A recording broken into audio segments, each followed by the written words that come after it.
Hi everyone, Coach Glory here. Welcome back to my channel.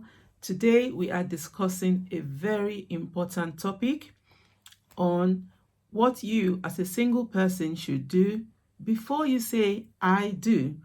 What are the essential things before you agree to be in a relationship with anyone? How must you prepare? So stay tuned and listen all the way to the end. See you shortly.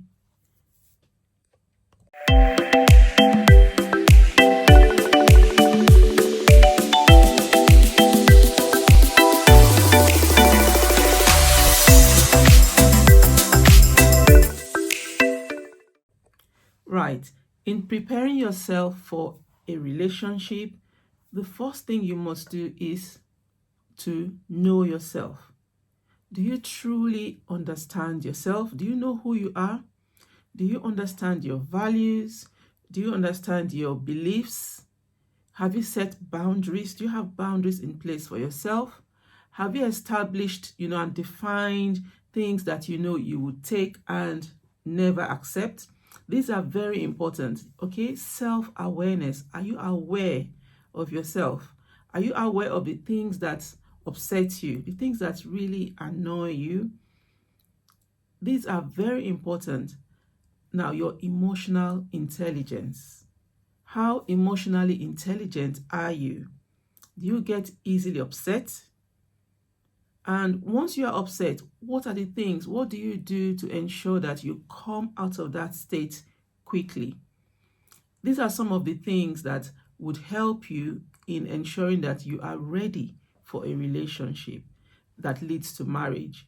Oftentimes, people just get into these relationships and begin to find out about themselves. And sometimes, before you know it, they have ended up saying, I do, and it's too late. They feel they are stuck in that relationship. However, all of that, you can have a happy, healthy relationship by understanding yourself, knowing the things that you really enjoy doing. Okay, you know who you are, your identity. What's your identity in? You know your values. Yeah, you have goals. You know what you want to achieve. Where do you want to be in the next 3 years, 5 years, in the next 10 years? Where would you like to see yourself?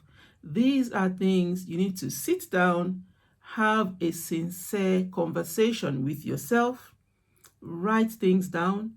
When you are clear about these things for yourself, then it becomes easier to look out for someone who matches your values, your belief systems, your goals. Yeah, someone who matches you emotionally, your intelligence, and all of that. It becomes easier. But reverse is the case. If you don't know yourself, you're not sure of what makes you happy, you're not sure about your goals, it becomes difficult. You accept everyone.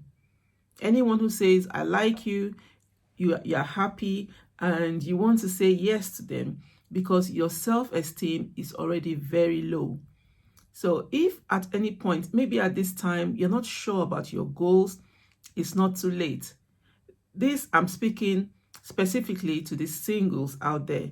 It's not too late. You can sit down, have that honest conversation with yourself, establish your goals, identify your beliefs, yeah, your values, and find out how emotionally intelligent you are.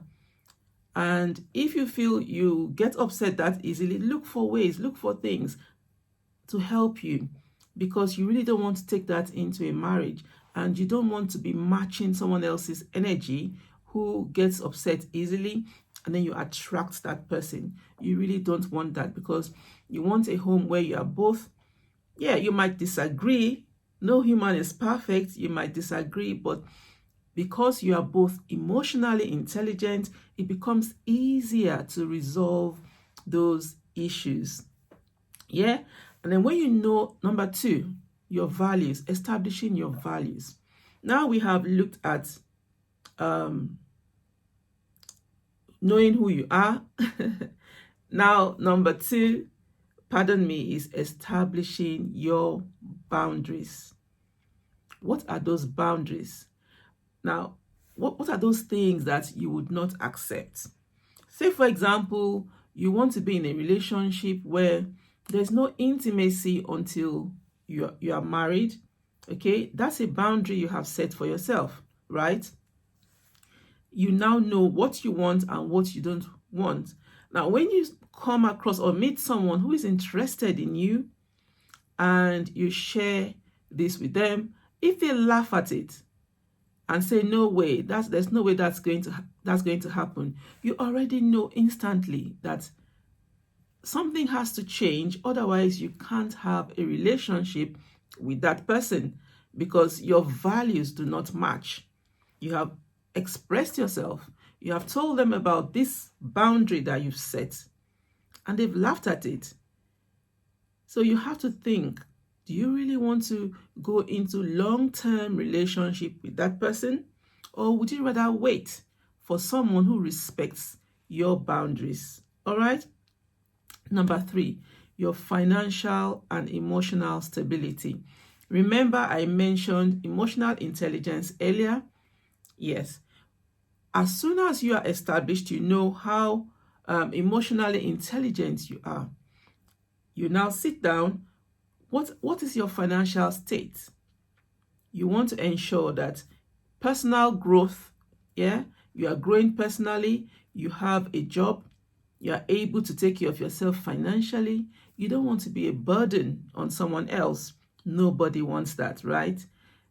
Then when you are established in your finances and your emotions, you now know what to look out for in a potential partner. You want someone who is also established financially, someone who takes personal growth, yeah, who looks at it as very important in their lives, someone who is emotionally intelligent. You are able to identify and attract these people into your life. However, if you are not sure about, maybe you don't have a job, you're not sure about what you would like to do in terms of work, you feel like your parents should keep giving you money and all of that, it doesn't put you in a good place, because you will attract people who may not want to work as well. And before you know it, your financial state is not very good, and that can also result and cause tension. All right, it results into stress, and there's tension amongst you, between both of you. That's not what you want. And no one out there wants somebody who is financially a burden on them, right? Last tip I'll be sharing is seek wise counsel. Speak to people who have been married for a long time, people who you know are in good relationships that you really look up to. Have a word with them while you are praying. Prayer is key. Remember, the Bible says, he who finds a wife finds a good thing. So ladies out there, let the man do the finding. I know people say we are living in the, a new century and all of that, 21st century, and things are different. You don't have to wait for the man to do the finding. I'm old-fashioned, and following this, would help you get the right result, the right type of relationship. All right. There are lots of ladies who have been the one to ask the man, and when they have problems, the man as a relationship coach, these are things that I've come across over time, where the man says, he uses it against her and says, you came after me, I didn't want this in the first place, and then she feels bad, you see. So when the Bible says, he who finds a wife, the man is the one who does the finding. Let him. Men are hunters naturally. All right. Let them be the one. That I'm speaking to ladies now. Let him be the one to find you. What you need to do is put all these things that I have just said, put them into place. All right.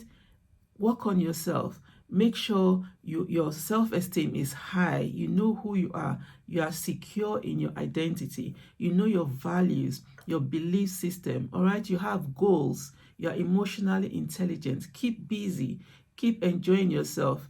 Yeah, help people when you can. And then while you are doing all this, the right person will find you. The person who matches your energy, all right, will find you, and you'll both be happy because you are compatible. You have everything in place. Yeah, and you're attracting the right person. So till I come your way again, I hope these tips have helped you. Share my video with your friends and family. Ask them to come in, watch, press the notification bell as well. I promise I will keep to my word of sharing 2 videos weekly. I'm coming back. I'm making sure I'm active again. I have left my channel for a while. Thanks for staying here with me while I took a little break. Tonight, till I come your way again, take care for now. Bye.